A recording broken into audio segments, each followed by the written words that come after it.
A former undercover police officer says he took part in an operation to spy on the family of murdered teenager Stephen Lawrence, The Guardian has reported.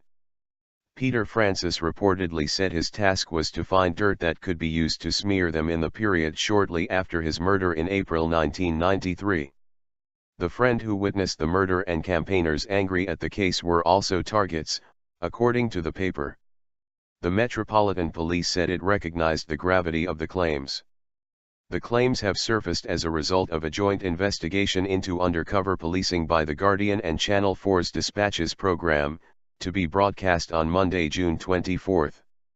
Mr. Francis, who spent 4 years living undercover in protest groups and has since become a whistleblower, also accused senior officers of deliberately withholding details of his role spying on the Lawrence family from the public inquiry led by Sir William Macpherson into the police's handling of the case.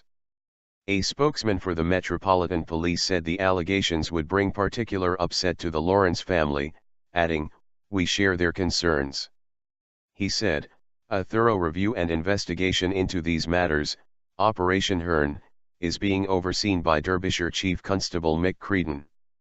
Operation Hearn is a live investigation, 4 strands of which are being supervised by the Independent Police Complaints Commission, and it would be inappropriate to prejudge its findings."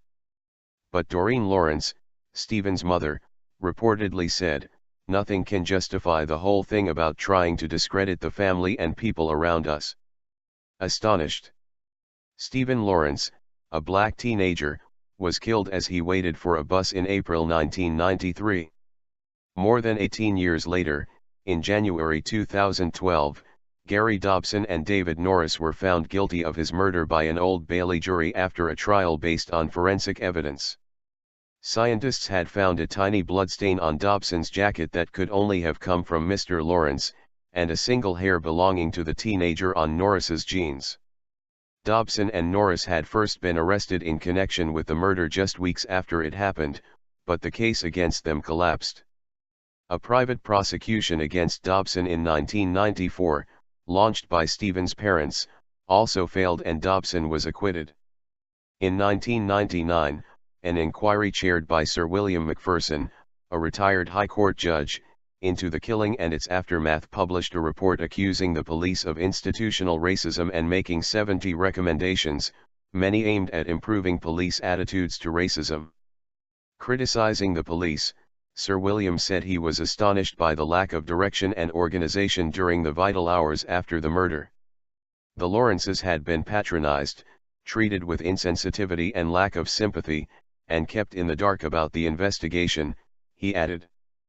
But in 2011, the Court of Appeal concluded that there was enough new and substantial evidence to allow Dobson's previous acquittal to be quashed. After Dobson and Norris convictions, Stephen's mother Doreen Lawrence said, "I don't forgive the boys who killed Stephen. They don't think they have done anything wrong. They took away Stephen's life and there is nothing in their behavior or anything to show they regret what their actions have done and the pain it has caused us as a family." The then acting Deputy Commissioner of the Metropolitan Police, Cressida Dick, acknowledged that police believed there were 5 people involved in the murder, but there were currently no other live lines of inquiry.